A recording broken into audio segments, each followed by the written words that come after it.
against the Malayan state.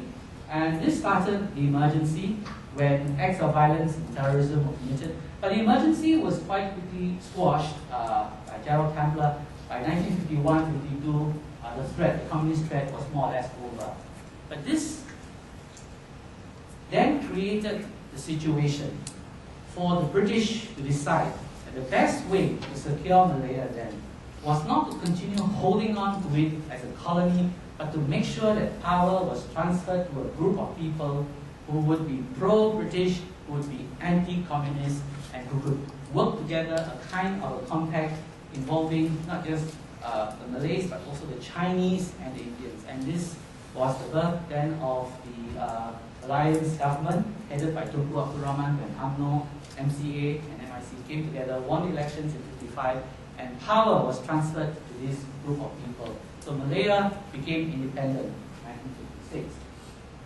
That still left the Singapore problem. Now Singapore at that time had already been cut off from Malaya.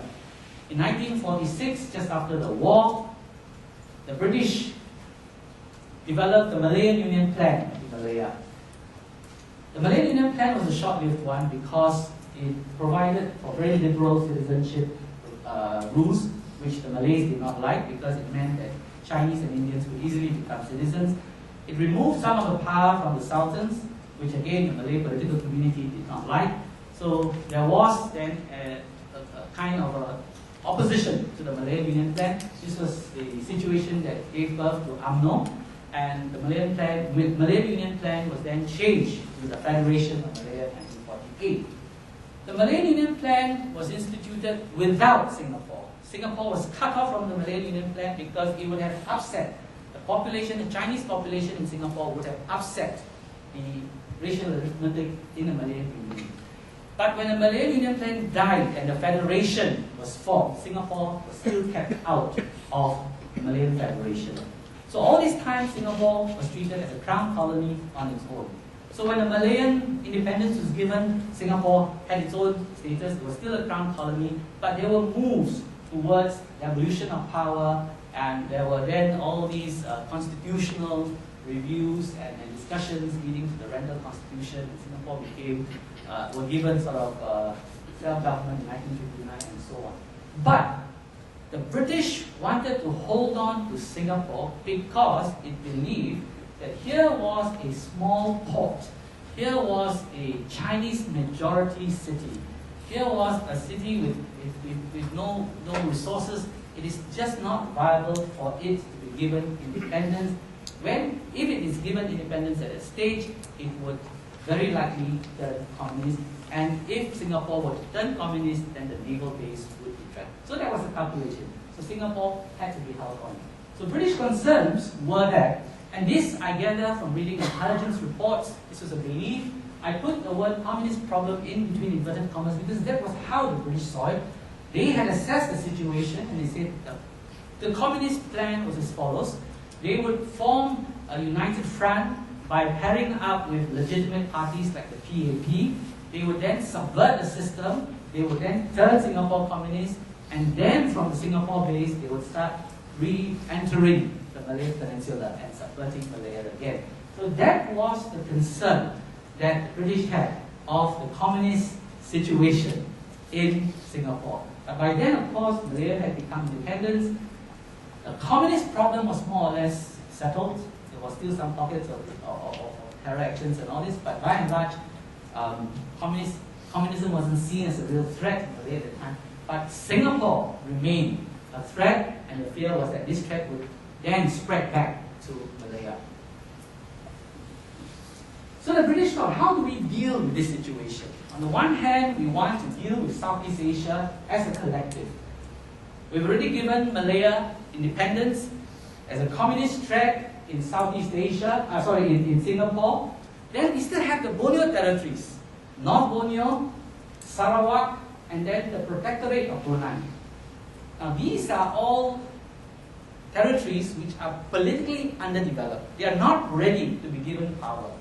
But how do we deal with all this? So the British came up with this concept called the Grand Design. This was the idea of creating a super federation that would comprise all these territories, Singapore, Malaya, North Borneo territories, anchored on an independent Malaya, an independent, pro-British, anti-communist Malaya. So this was the grand design. Through the grand design, the following would be achieved. Singapore naval base would be secure because it would be anchored, it would be incorporated into an anti-communist Malaya. KL, Kuala Lumpur, would make sure that the communist threat be eradicated, and therefore the naval base would be secure. There would also be a satisfactory solution to the politically underdeveloped states of the Borneo territories. In other words, it is inconceivable that the Borneo territories can be given independence on their own, but if they were put as part of a larger federation, as part of Malaya or Malaysia, as it subsequently came to be called, then that would solve the Borneo territories problem as well. Now, when you have a big super federation comprising all these territories that was anti-communist, then there would be stability in that central part of Southeast Asia, and the British would be able to continue maintaining their security obligations. They would have the naval base, their interests would be secured, and they won't have to spend so much money sending troops there as well.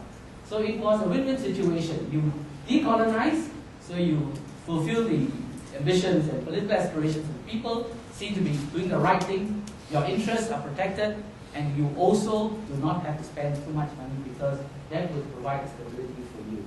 And with this stability, of course, there would be opportunities for economic growth, and British firms and companies can continue to invest and trade in the region. So that was the grand design. The problem with the grand design, and this was, you see files called the grand design floating amongst the sort of British officials. The problem with the grand design is it was a lot of talk, it was a lot of imagination, conceptualization, but no one came up with a plan. How will you implement the grand design? What sort of timetable would you have? How would you bring about the integration of these territories? So it was a concept with no proper plan or timetable. The grand design was, the defense policymakers were very keen on the grand design, but it did not always have the support of all the other agencies. For instance, Colonial Office, they were very concerned because they were receiving reports from the ground in the Borneo territories that the people in North Borneo were not ready to be integrated with Malaya. If they were to be brought into Malaya, they would be treated like another colony of Kuala Lumpur.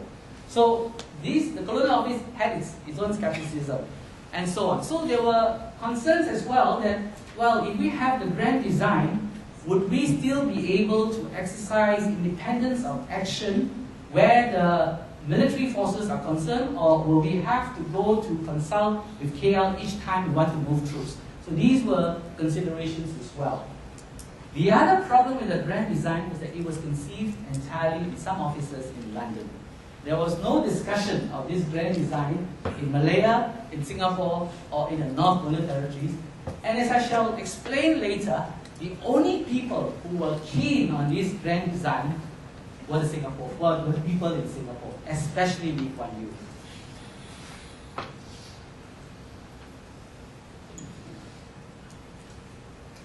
Okay, now we come to Singapore. Singapore was especially critical to the grand design because the British were then deciding, what do we do with Singapore now? Okay, what do we do with Singapore? First, question from the outside, will Singapore become an economic problem, left on its own? How will the little port support itself? It has been living on entrepot trade, but by the 60s, when countries become independent, they're going to build tariff walls. So how will entrepot trade continue to function? It's got a growing population, growing very quickly, not enough employment, no industries, no other resources. So what do? It's going to be an economic problem. But more worrying for the British, it will be a security threat as well, because of the fear that the 80% Chinese population are all looking towards Peking for inspiration, and that the situation in Singapore is very unstable because at any time it will turn communist, and as I said earlier, then it will infect the other parts of Southeast Asia. So that's the question from the outside. The question from the inside is, even